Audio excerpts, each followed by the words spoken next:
How is it that different Christians can appeal to the same Jesus Christ as the source for Christian faith and life, and yet disagree so profoundly about what Christian faith and life are all about? It doesn't take a rocket scientist, or in this case a theologian, to recognize that different Christians and different Christian groups do understand the Christian faith differently.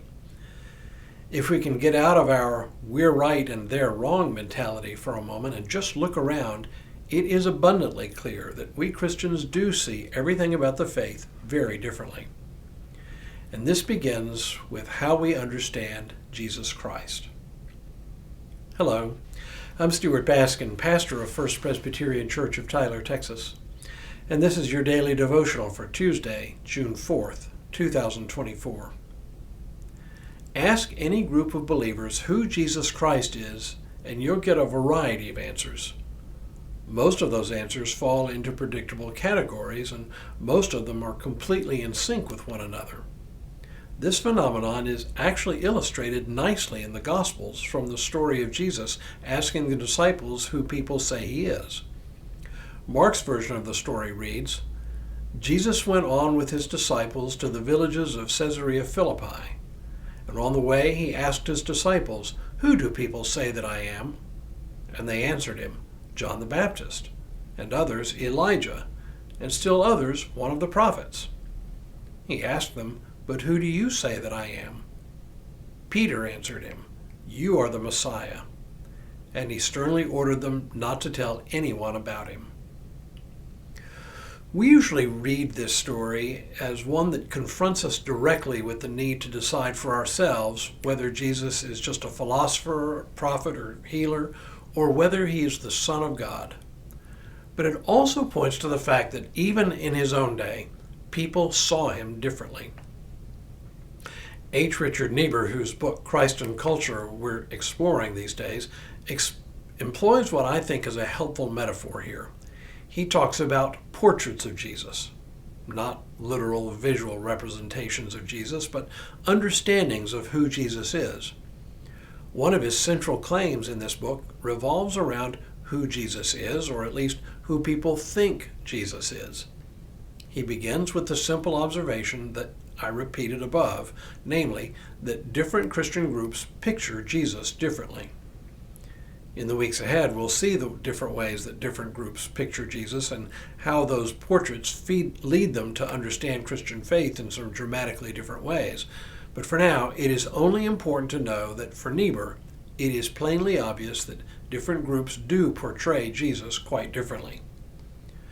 But just because different people portray Jesus differently does not mean they are all wrong, only that each portrait is partial and incomplete. For Niebuhr understands very well that behind these different portraits there is an original portrait, the real Jesus, if you will. Or, more precisely, there are several original portraits.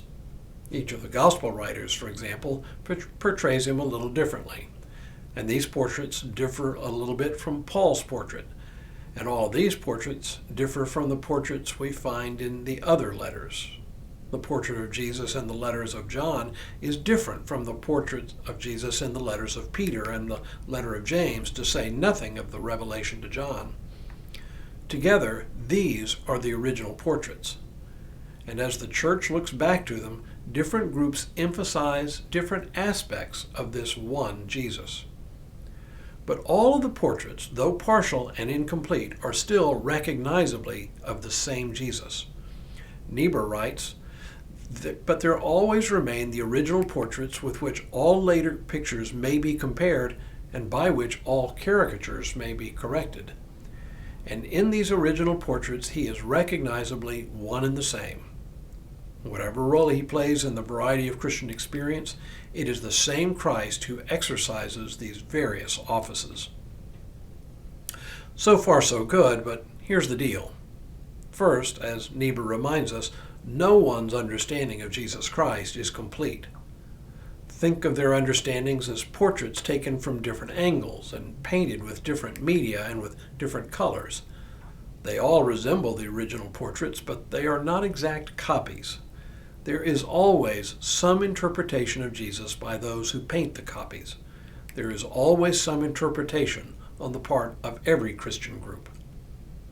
Second, and to complicate the matter, people simply assume everyone else shares their understanding of who Jesus is. That's normal and natural. When we say the name Jesus Christ, we have a definite idea in our mind what we mean, and we assume that everyone else means the same thing. Most people don't recognize that their understandings of Jesus are incomplete, let alone different from the way other people understand him. Our natural reaction to people who see things differently is to assume that our understanding is the correct one and the other's is incorrect. Niebuhr's genius was that he not only observed that people have understood Jesus differently, but that he was able to describe the different portraits that different groups have had. And that's where we'll go tomorrow. We'll take a quick look at some of the different portraits of Jesus. You'll easily recognize some of them, and you'll likely gravitate to at least one of them. But for now, may God continue to bless you and keep you in all that you do this day and in all the days ahead.